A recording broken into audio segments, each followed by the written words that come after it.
25 بسم اللہ الرحمن الرحیم الحمد للہ رب العالمین والصلاة والسلام علی سید المرسلین وعلی آلہ واصحابہ اجمعین اما بعد فاعوذ باللہ من الشیطان الرجیم بسم اللہ الرحمن الرحیم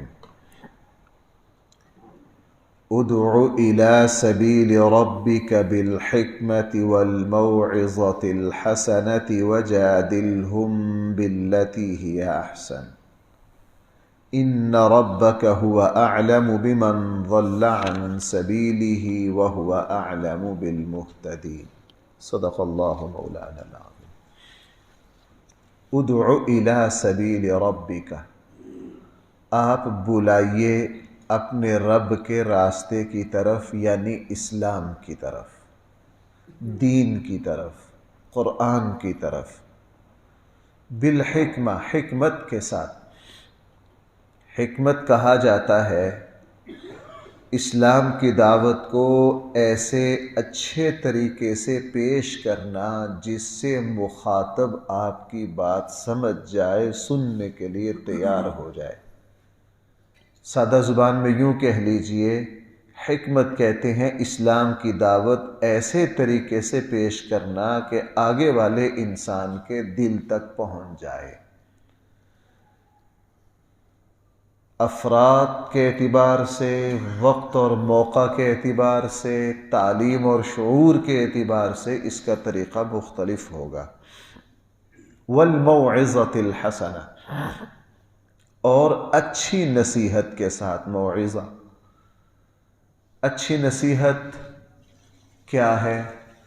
رسول اللہ صلی اللہ علیہ وسلم کے ارشادات، قرآن کے بیان کردہ واقعات، تاریخ کے عبرت والے سبق، ہمارے دائیں بائیں ہونے والے عبرت والے واقعات، مثالیں، تشبیہیں، وہ ساری موعظہ حسنہ ہے. یہ ساری بھائی کیا ہے؟ موعظہ حسنہ ہے. نبی کریم صلی اللہ علیہ وسلم کے ارشادات اور قرآن نے جن قوموں کے حالات بیان کیے، قرآن کریم نے بہت سی مثالیں بیان کی ہیں. اور 2 باغ والے تھے، اصحاب کہف تھے. قرآن کریم حضرت مریم کے واقعات و مثال ہمارے سامنے رکھ رہا. قرآن کریم نے انبیاء علیہم السلام ان کے حالات ہمارے سامنے رکھیں. یہ ساری باتیں موعظہ حسنہ ہیں. یہاں صرف موعظہ نہیں کہا، نصیحت ساتھ حسنہ بھی ہے. اچھا، اور حقیقت یہ ہے بھائی کہ اگر دین کی بات سلیقے سے پیش کی جائے تو اس کا ایک اثر ہوتا ہے. ایسا ممکن نہیں ہے کہ آپ اچھے طریقے سے، خوبصورت انداز سے، اچھے الفاظ سے، صحیح نیت سے، بہترین مثالوں سے خیر، اصلاح، تربیت کی بات کریں، اس کا اثر نہ ہو. اگر اثر نہیں ہے وہاں ان میں سے کوئی نہ کوئی کوتاہی ہے، کوئی نہ کوئی خامی ہے. وگرنہ قرآن و سنت کی بات، اور خود ہمارا تجربہ ایسا ہے، بعض دفعہ مجھے ایسے ماحولوں میں جا کر بیان کرنے کا اتفاق ہوا ہے کہ وہ بہت سخت، بہت متشدد، بڑا نفرت والا ماحول، لیکن وہاں نیت کر کے، سب سے پہلے اپنی نیت کو درست کیا اور یہ طے کر کے گئے کہ نہیں، الفاظ نرم سے نرم، ہماری طرف سے کوئی بات اللہ کے دین کے خلاف نہ ہو. انشاءاللہ اس کا پھر اثر ہوتا ہے. اور عموماً چونکہ ہمارے یہاں نیت ٹھیک نہیں ہوتی، میں آپ کو ایک سچی بات عرض کروں، اگر میں یہاں درس قرآن دیتے ہوئے میری نیت میں صرف اتنا آ جائے نا کہ مجھے تو سارا کچھ آتا، میں تو سمجھایا ہوں، میں تو آپ جیسے ان پڑھوں کو سمجھانے آیا ہوں، اس نیت کی گندگی کی وجہ سے اللہ تعالیٰ اثر نہیں رکھیں گے۔ سب سے زیادہ مجھے اپنے آپ کو ضرورت مند سمجھنا، سب سے زیادہ مجھے اپنے آپ کو کیا سمجھنا ہے؟ ضرورت مند سمجھنا ہے۔ اس درس کا سب سے زیادہ مجھے اپنے آپ کو محتاج سمجھنا ہے، اور سب سے پہلے مجھے یہ سمجھنا ہے کہ مجھے سب سے پہلے ان باتوں پر عمل کرنا ہے۔ جس وقت نیت ٹھیک ہو جائے تو میں آپ کو صحیح بات عرض کروں کہ اگر کوئی نامناسب کلمہ بھی نکل آئے، اللہ تعالیٰ اس کی بے برکتی سے بھی بچاتے ہیں۔ میں نے آپ کو شاید کبھی یہ واقعہ سنایا ہو، ایک بہت بڑے اللہ والے تھے، بڑے جلالی طبیعت کے تھے۔ بندرگاہ پر اس زمانے میں ظاہر ہے سفر زیادہ پانی کے تھے، بندرگاہ پر کسی کام سے گئے تو وہاں ایک کشتی سے شراب کے مٹکے اتر رہے تھے۔ اب فقیر آدمی، لیکن اللہ نے جلال دیا تھا، اللہ نے علم دیا تھا۔ پوچھا، اوئے تمہیں نہیں پتا کہ یہ شراب حرام ہے؟ اللہ کی کتاب کا حکم ہے۔ وہ جو ملازم شراب اتار رہے تھے انہوں نے کہا جی ہمیں پتہ ہے، لیکن ہم کیا کر سکتے ہیں، بادشاہ کیا، معتصم باللہ کیا ہے۔ چڑھا غصہ اس پر، وہاں پتھر لیا، وہ مشکیزیں توڑنے شروع کیے، ایک توڑ، دو توڑ، 100 مشکیزیں تھے، سارے توڑ دیا۔ بادشاہ کی شراب 99 مشکیزیں توڑ دی، ایک مشکیزہ رہ گیا، وہ چھوڑ دیا۔ بادشاہ کو ظاہر ہے اطلاع دی گئی، شکایت پہنچ گئی کہ جی اس طرح کے ایک اس نے آپ کے سارے شراب کے جو مشکیزیں تھے، مٹکے تھے، وہ توڑ دیے۔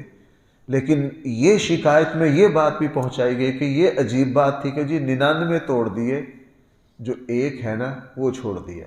بھائی اگر جو، بادشاہ نے کہا گرفتار کر کے لاؤ۔ ان کو پکڑا، زنجیروں میں باندھ کے بادشاہ کے سامنے لے گئے۔ بادشاہ نے کہا جناب آپ نے یہ شراب کے مٹکے مشکیزیں توڑے ہیں؟ جی بالکل توڑے ہیں۔ کیوں جی؟ اسلام نے حرام قرار دیا، آپ کے لیے پینا جائز نہیں ہے۔ کلمہ حق کہا، بالکل نہیں ڈرے۔ معتصم باللہ پڑھا لکھا تھا، اس نے کہا اچھی بات ہے جی، حرام ہے۔ تو جب حرام ہے، آپ نے 99 مشکیزیں تھوڑے، پھر وہ جو ایک تھا وہ ہمارے لیے حلال تھا، وہ کیوں چھوڑا؟ یہ ایک مشکیزہ تو آپ نے چھوڑ دیا، وہ نہیں توڑا، وہ بھی توڑ دیتے، وہ حلال ہے ہمارے لیے۔ کہنے لگے نہیں وہ بھی حرام ہے، وہ کیوں نہیں توڑا؟ کہنے لگے اصل میں نے جو پہلے مشکیزیں توڑے وہ اس نیت سے توڑے کہ یہ حرام ہے، اللہ کی نافرمانی ہے، اور منکر کو اپنے ہاتھ سے مٹاؤ، میں نے اپنے ہاتھ سے مٹایا۔ جب میں نے 99 مشکیزیں توڑے نا، آخری مشکیزے پر پہنچا تو میرے نفس نے میرے ساتھ ایک خباثت کی۔ میرے نفس نے مجھے یہ کہا کہ دیکھ تو کتنا دلیر کلمہ حق کہنے والا بندہ ہے کہ تو نے بادشاہ کے مشکیزے بھی توڑ دیے۔ تو میں نے 99 مشکیزے اللہ کے لیے توڑے تھے، ایک مشکیزے میں میری انا درمیان میں آ گئی تھی، میں نے پھر اس کو چھوڑ دیا کہ یہ ایک مشکیزہ توڑنا میرے لیے دین نہیں ہے، میرے لیے اپنی انا کی تسکین ہے۔ اس بات کا بادشاہ پر اتنا اثر ہوا، فوراً ان سے معذرت کی، ان سے معافی مانگی اور کہا ان کی فوراً زنجیریں کھول دو، اور ان بزرگوں سے وعدہ کیا کہ میں آپ سے وعدہ کر رہا ہوں آئندہ سے شراب نہیں پیو، آئندہ سے شراب۔ اب یہاں مشکیزیں توڑے گئے تھے حسن نیت سے، منکر کو مٹانے کے لیے، منکر کو مٹانے کے لیے۔ تو بھائی میں آپ کو ایک سچی بات عرض کروں، ہماری نصیحتوں میں، ہماری دعوتوں میں جو اثر نہیں ہے نا، عموماً ہمارا دوسرے، ابھی ربیع الاول ہے، ربیع الاول ہے، ہمارے یہاں مجھے ادھر ادھر بیانوں کے لیے جانے کا اتفاق ہوتا ہے، کہیں جلوس آ رہا ہے، کہیں جلوس آ رہا ہے۔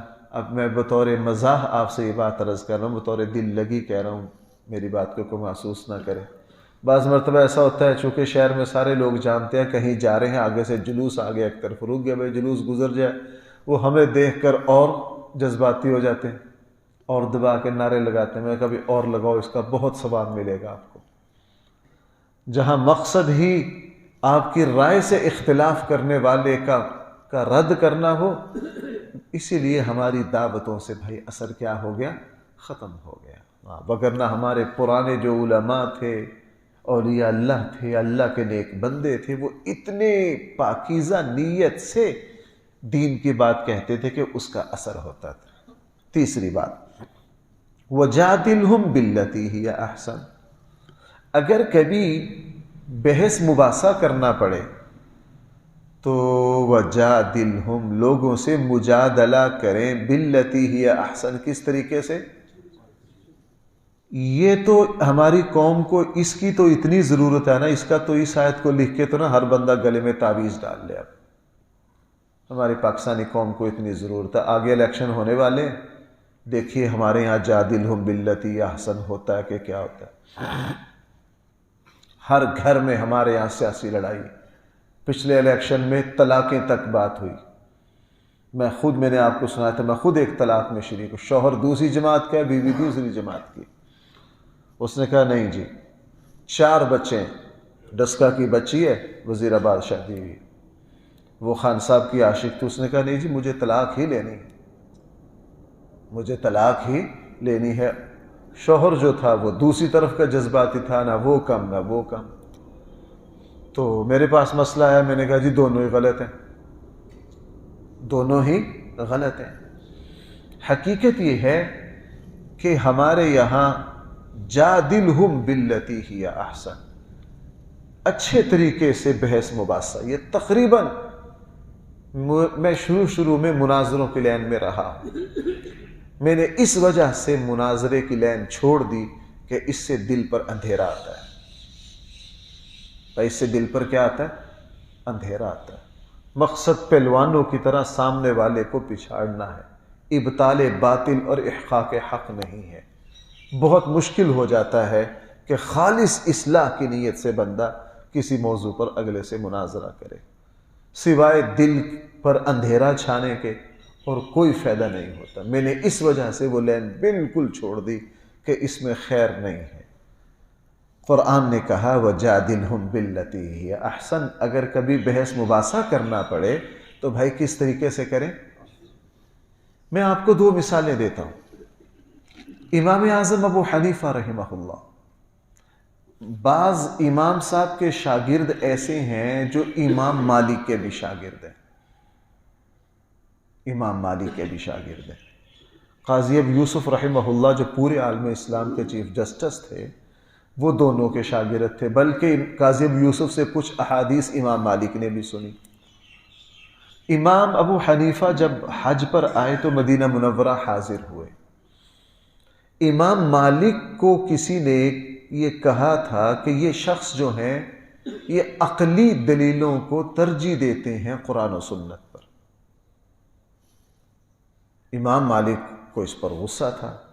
ملاقات ہوئی، مسجد سے امام مالک اپنے سبق سے اٹھ کر جا رہے تھے، ملاقات ہوئی، کسی نے بتایا یہ امام ابو حنیفہ ہیں، کوفہ اور بغداد کے سب سے بڑے عالم ہیں۔ امام مالک کے پاس باتیں، ان کی علمی تحقیقات پہنچی ہوئی تھی، دونوں میں گفتگو شروع ہوئی۔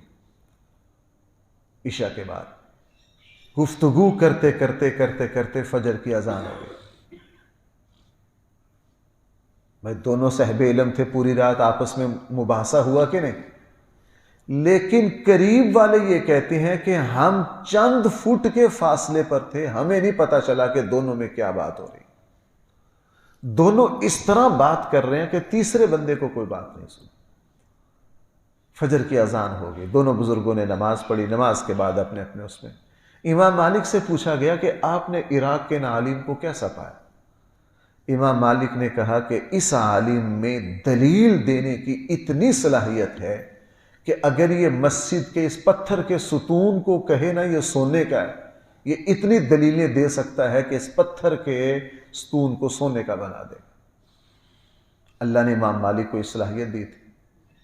اور امام ائمہ اہل سنت میں سے، ہم اہل بیت میں سے نہیں کہتا، امام جعفر صادق، امام زین العابدین، ہم جن کو ائمہ شیعہ کہتے ہیں، وہ ائمہ شیعہ نہیں ہے، وہ ہمارے ائمہ ہیں۔ بھائی وہ کس کے ائمہ ہیں؟ امام جعفر صادق، امام باقر، حسن عسکری، یہ تو سارے ہمارے بزرگ ہیں۔ ان میں سے ایک امام صاحب کے بھی شاگرد ہیں، امام صاحب کے استاد ہیں۔ کسی نے شکایت کر دی امام صاحب کی، امام صاحب کے بارے میں یہ بدنامی بہت کی گئی۔ آج بھی ایک مکتبہ فکر کرتا ہے کہ جی وہ عقل کو ترجیح دیتے ہیں، ایسا ہرگز نہیں ہے، قرآن و سنت کو ترجیح دیتے ہیں۔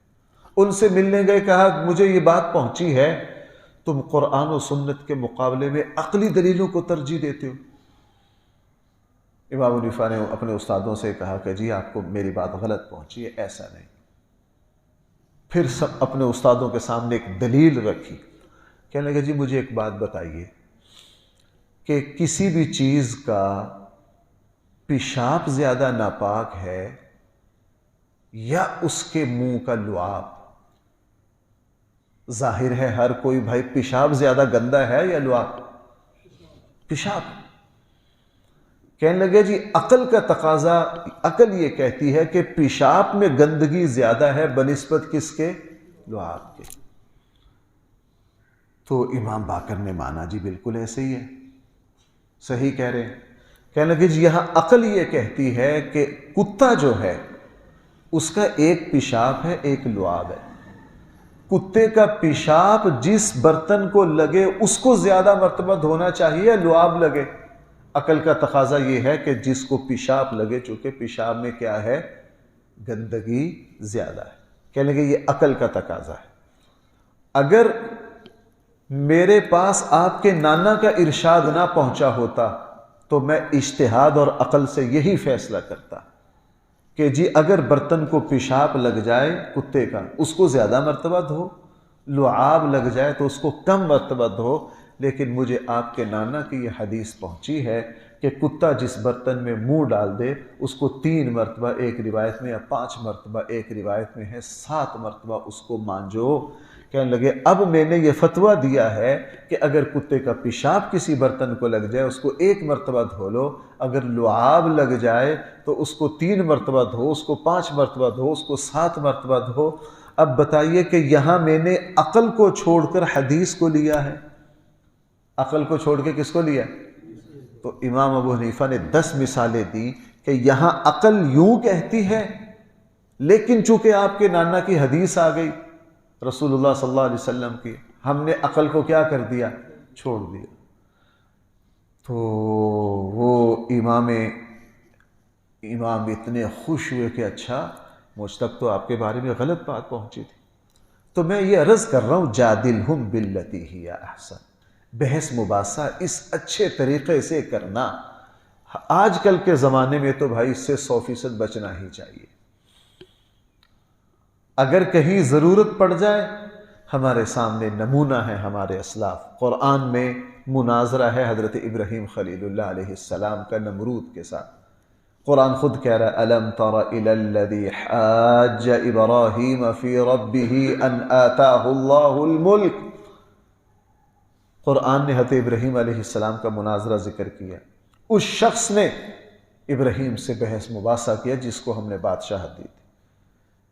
حضرت ابراہیم علیہ السلام نے کہا اذ قال ابراہیم ربی الذی یحیی و یمیت، میرا رب وہ ہے جو موت و حیات دیتا ہے۔ بھائی اس میں کوئی گالی یا کوئی دعویٰ، کوئی سخت بات ہے؟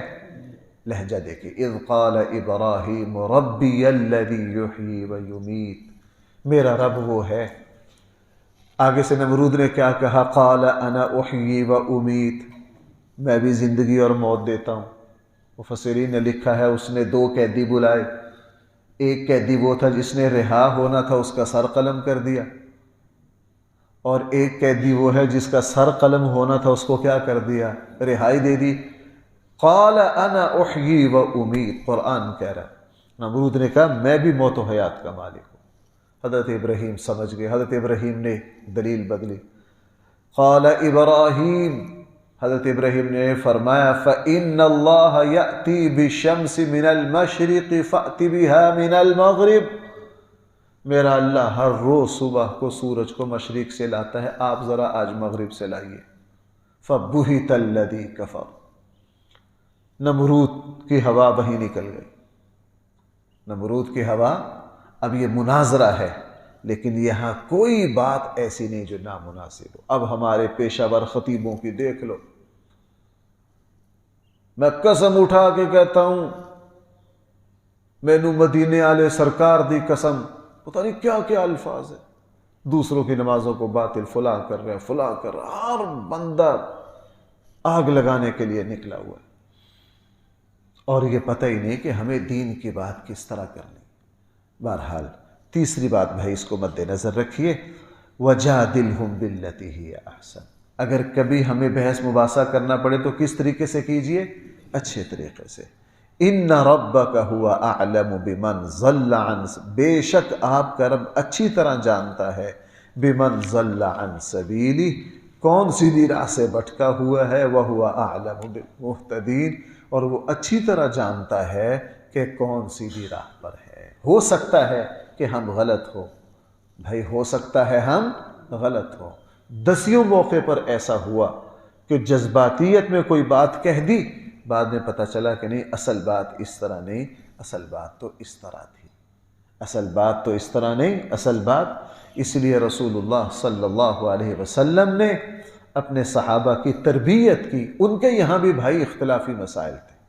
حضرت عائشہ کے باقی صحابہ سے بہت سارے مسائل پہ اختلاف تھا۔ حافظ ابن حجر نے فتح الباری میں ایک جگہ وہ سارے اختلافات جمع کر دی، لیکن آج تک حضرت عائشہ اور دوسرے صحابہ میں کبھی مناظرہ نہیں ہوا۔ حضرت سیدنا عمر فاروق رضی اللہ عنہ، حضرت عبداللہ ابن مسعود میں کئی مسائل میں اختلاف تھا، کسی جگہ مناظرہ اور مباحثہ نہیں ہوا۔ میں اس کی اتنی مثالیں آپ سے عرض کر سکتا ہوں۔ اس مسئلے میں حضرت موسیٰ اشعری کی رائے یہ تھی، معاذ بن جبل کی رائے یہ تھی، لیکن کہیں بھی مناظرہ نہیں ہوا، کہیں بھی جھگڑا نہیں ہوا۔ ان کے یہاں ایک دوسرے کی رائے کا احترام، یہ رسول اللہ صلی اللہ علیہ وسلم نے ان کو سکھایا تھا۔ بھائی یہ کس نے سکھایا تھا؟ رسول اللہ صلی اللہ علیہ وسلم نے۔ تو بھائی اس آیت کا حاصل یہ ہے کہ جو مسلمان اسلام کی دعوت دے اس کو کتنے طریقے اپنانے ہیں؟ 3۔ حکمت سے بات کرنا، یعنی اس طریقے سے بات کرنا کہ میری بات مخاطب کے دل تک پہنچ جائے۔ انسان جب اس پر غور کرتا ہے تو اللہ تعالیٰ اس کو پھر یہ طریقے سکھا دیتا ہے۔ اللہ تعالیٰ پھر اس کو کیا کرتا ہے؟ یہ طریقے سکھا دیتا ہے۔ نمبر 2، موعظہ حسنہ، قرآن و سنت کے ساتھ، رسول اللہ صلی اللہ علیہ وسلم کے ارشادات کے ذریعے، قرآن کے بیان کردہ واقعات کے ذریعے، تاریخ کے عبرت والے واقعات کے ذریعے نصیحت کرنا۔ نمبر 3، اگر کہیں بحث مباحثہ کرنا پڑے، وَجَادِلْهُمْ بِالَّتِي هِيَ أَحْسَنُ، عام بندے کے لیے نہیں۔ اس لیے مفسرین نے فرمایا جو تیسری شکل ہے نا، یہ صرف صاحب علم لوگوں کے لیے ہے، عام بندوں کے لیے نہیں۔ چونکہ عام بندے بحث مباحثہ کریں گے تو ایک دوسرے کو ماریں گے، ایک دوسرے کو ماریں گے۔ اور میں نے عرض کیا ہے آج کے ماحول میں بحث مباحثہ سے بھائی اپنے آپ کو بہت بچانا چاہیے۔ ہمارے یہاں بہت عدم برداشت ہمارے یہاں ختم ہو چکی ہے، رائے کا احترام ختم ہو چکا ہے۔ ہمارے یہاں سوائے آپس کے دل کی نفرتیں اور قدورتیں، بے احترامی، بے اکرامی کے ہماری بحث کا کوئی نتیجہ نہیں نکلتا۔ اپنے آپ کو اس سے بچانا، اس لیے کہ اللہ تعالیٰ ہی جانتے ہیں کہ کس کی بات صحیح ہے، کس کی بات غلط ہے۔ اللہ تعالیٰ ہم سب کو صحیح فہم عطا فرمائے۔ الحمدللہ رب العالمین، والصلاة والسلام على سید الانبیاء والمرسلین وعلى آلہ واصحابہ اجمعین۔ ربنا آتنا فی الدنیا حسنہ وفی الآخرة حسنہ وقنا عذاب النار۔ صلی اللہ تعالی علی خیر خلقہ سیدنا مولانا محمد وآلہ واصحابہ۔